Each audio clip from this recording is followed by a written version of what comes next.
While the opposition of Democrats to African Americans was vividly demonstrated by lynchings, that opposition went beyond lynchings and included every possible form of obstruction to civil rights in general.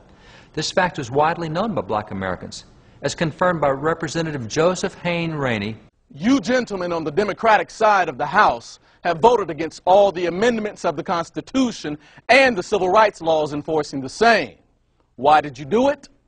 I answer because those measures had a tendency to give the poor Negro his just rights and give him freedom of speech, freedom of action, and the opportunity for education, that he might elevate himself to the dignity of manhood.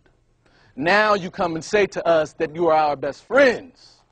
We would that we could look upon you as such. We would that your votes recorded from day to day only demonstrated, but your votes and your actions prove to the Negroes of the entire country that the Democrats are in opposition to them.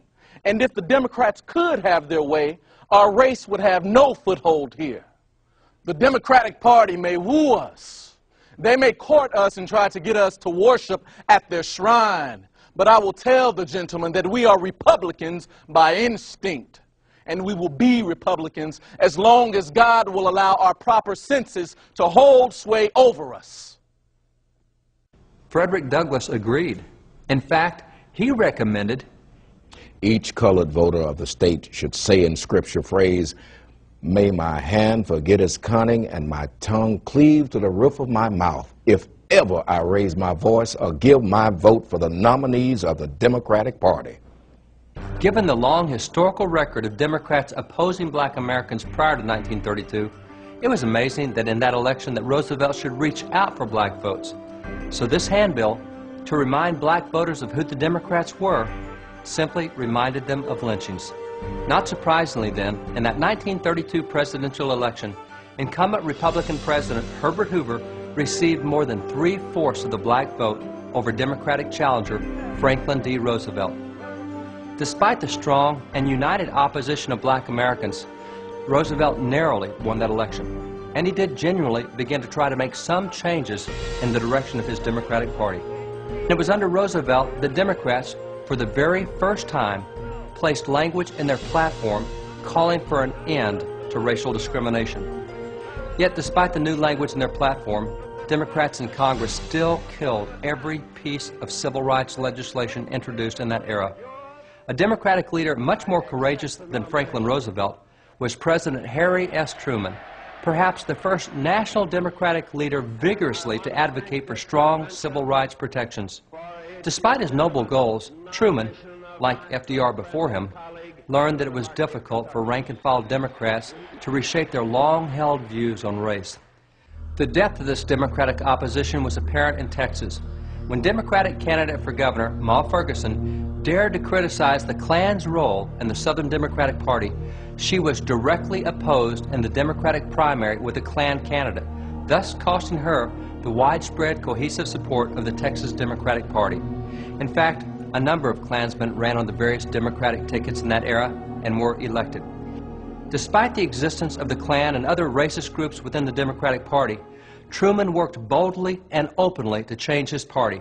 In 1946, he became the first modern president to institute a comprehensive review of race relations, and he introduced an aggressive 10-point civil rights legislative package that included an anti-lynching law, a ban on the poll tax, and desegregation of the military.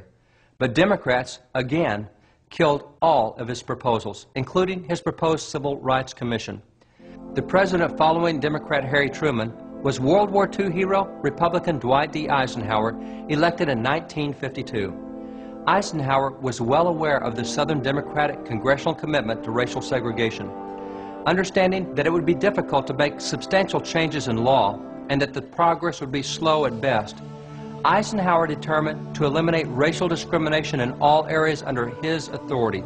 He therefore issued executive orders halting segregation in the District of Columbia, the military, and federal agencies. Furthermore, he was the first president to appoint a black American, Frederick Morrow, to an executive position on the White House staff.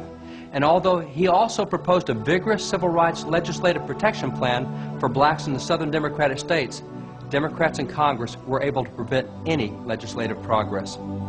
Given his pro-civil rights record, it is not surprising that in his 1956 re-election, Eisenhower, like Republican presidents before him, received significant support from black voters.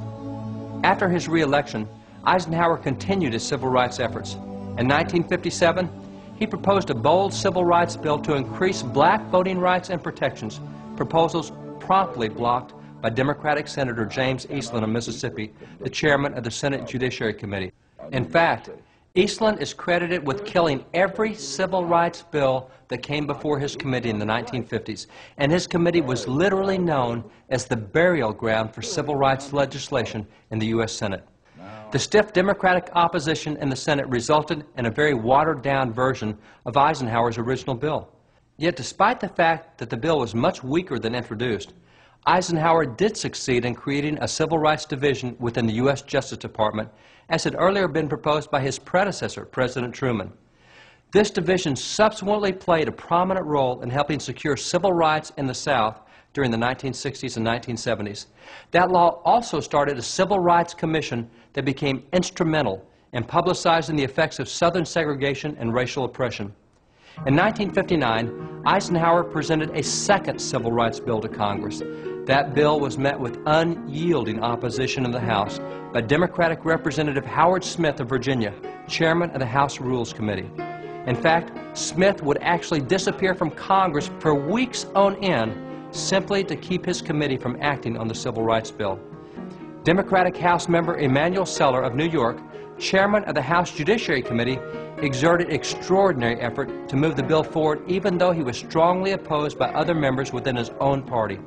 When the bill finally passed the House and arrived in the Senate, it was gutted by Democrats before being passed into law, once again preventing the federal government from intervening on behalf of black Americans whose civil rights were being violated in the South. Democrat John F. Kennedy was elected president in 1960. Following the violent racial discord in Birmingham in 1963, Kennedy did send a major civil rights bill to Congress, a bill based on the findings of Eisenhower's 1957 Civil Rights Commission. Kennedy worked aggressively for the passage of that civil rights bill, but was tragically assassinated before he could see its success.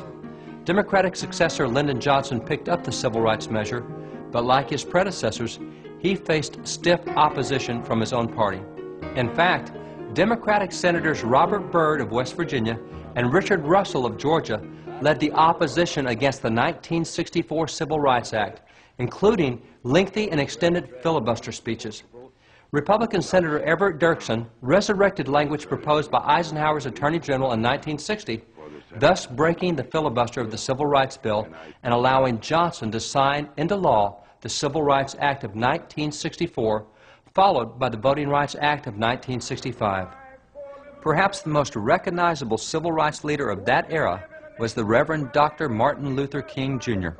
Like Frederick Douglass, the great civil rights leader of the previous century, Dr. King was also a Christian minister of the gospel. He was with President Johnson when the famous Civil Rights Bill was signed into law. These two important civil rights acts were signed into law under a Democratic president, but it was the Republicans in Congress who made possible the passage of both acts, for Johnson had been unable to garner sufficient Democratic support to pass either bill. At that time, Democrats had 315 members in Congress, almost two-thirds of the House and two-thirds of the Senate. President Johnson needed only a simple majority, only 269 votes to get those bills passed. But out of the 315 Democrats, only 198 voted for the Civil Rights and Voting Rights Acts. Democrats had it completely within their power to pass those bills, but they did not. Republicans overwhelmingly came to the aid of Democrat President Johnson. If not for the strong support of Republicans, the Civil Rights Act of 1964 and the Voting Rights Act of 1965 would never have become law, not to mention the fact that the heart of both bills came from the work of Republican President Dwight D. Eisenhower.